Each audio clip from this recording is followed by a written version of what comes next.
महाशिवरात्रीच्या पर्वावर हिमायतनगरात लाखो भाविकांची श्री परमेश्वर दर्शनासाठी गर्दी। हिमायतनगर वाढोणा वारणावती येथील जागृत देवस्थान श्री परमेश्वर हे नवसाला पावणारा देव म्हणून संपूर्ण जिल्ह्यासह मराठवाडा, विदर्भ व तेलंगणा परिसरात ख्याती प्राप्त आहे।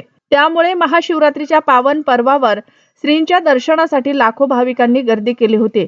महाशिवरात्रीच्या शुभ मुहूर्तावर भाविकांनी रात्री 12 वाजल्यापासून दर्शनासाठी रांगा लावल्या। पारण्याच्या उपवासासह भाविक मध्यरात्रीनंतर मोठ्या संख्येने मंदिरात दाखल झाले। भाविकांच्या गर्दीमुळे शहरात सर्वत्र भक्तिमय वातावरण निर्माण झालं होतं। परंपरेनुसार महाशिवरात्रीच्या दिवशी सकाळ, दुपार व संध्याकाळ दिवसातून 3 वेळा श्री परमेश्वरांचे सगुण रूपी दर्शन वेगवेगळ्या रूपात होते, असे जाणकार सांगतात।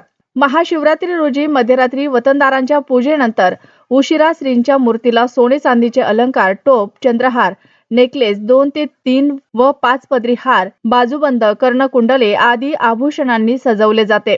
हा अलंकार सोहळा तहसीलदार व मंदिराच्या विश्वस्त संचालक मंडळींच्या उपस्थितीत संपन्न होणार आहे। उत्सव काळात भाविकांच्या सुरक्षिततेसह अलंकारमय श्री मूर्तीच्या संरक्षणासाठी मंदिर परिसरात कडेकोट पोलीस बंदोबस्त लावण्यात आला होता। सायंकाळपर्यंत लाखो भाविकांनी दर्शन घेतले, तर अनेक राजकीय नेते, पदाधिकारी व कार्यकर्त्यांनी श्री परमेश्वराचे दर्शन घेतले असल्याचे सांगण्यात आले।